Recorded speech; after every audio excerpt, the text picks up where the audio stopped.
upacara. Hormat, Sanjana!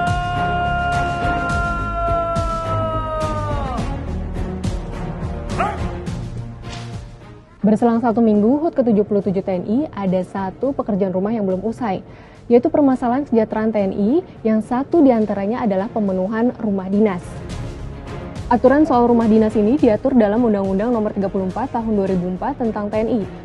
Pada pasal 50 ayat 2C disebutkan bahwa prajurit dan prajurit siswa memperoleh rawatan dan layanan kedinasan yang salah satunya adalah perumahan atau asrama atau mes.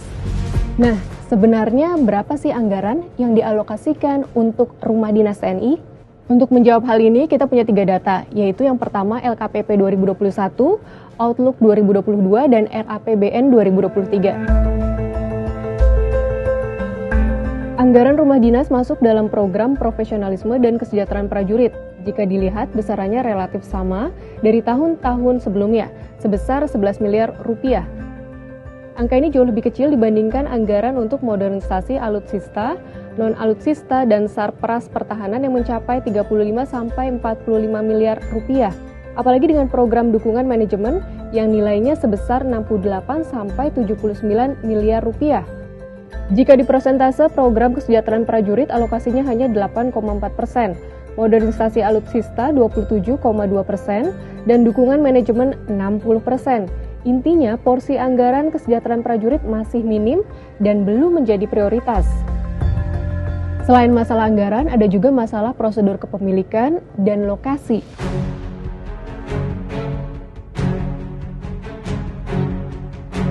Mulanya rumah dinas dipenuhi dari unit usaha bisnis TNI, tapi kesandung kasus korupsi.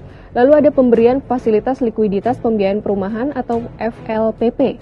Tabungan Perumahan Rakyat atau TAPERA, kredit perumahan rakyat KPR dari perbankan, program mikro perumahan PMP, dan program penyediaan rumah khusus atau PPRK. Namun tetap saja program ini belum banyak diserap manfaatnya karena utamanya syarat penghasilan.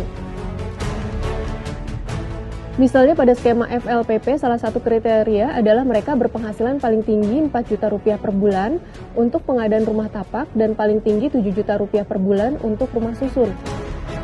Hanya sedikit yang memenuhi kriteria ini karena sebagian besar prajurit TNI memiliki penghasilan di atas 4 juta rupiah per bulan. Akan tetapi mereka juga belum mampu untuk membayar biaya dengan skema KPR komersial. Nah, untuk faktor lokasi rumah yang dekat dengan kantor dan pusat pelayanan publik juga menjadi pertimbangan yang memengaruhi pilihan dan kemampuan memiliki rumah.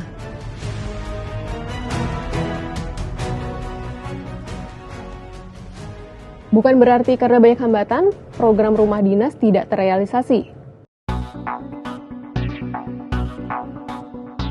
Buktinya, di masa kepemimpinan Panglima TNI Jenderal Andika Perkasa saat ini telah membangun dan meresmikan perumahan bagi prajurit yang berada di Sulawesi Barat 3 bulan lalu. Hal serupa terlihat dalam kepemimpinan Panglima TNI Marsikal Hadi Cahyanto yang mengadakan 7.000 unit rumah dinas untuk prajurit pada tahun 2018. Di masa Panglima TNI Jenderal Gatot Nurmantio 2015 meresmikan 1.000 unit rumah dinas prajurit. Ketersediaan rumah dinas bagi prajurit memang belum memenuhi kebutuhan ideal. Data Kementerian Pertahanan menyebutkan TNI masih kekurangan 237.735 unit rumah dinas atau 51,7% dari kebutuhan 459.514 unit rumah dinas. Itu pun tidak seluruhnya layak, karena beberapa rumah dinas merupakan bangunan lama, bahkan ada yang bekas peninggalan kolonial Belanda. Kebijakan perumahan dinas yang digarap serius diharapkan dapat meningkatkan kesejahteraan TNI, sehingga profesionalitas TNI nantinya akan meningkat karena pemenuhan kebutuhan dasar sudah dipenuhi.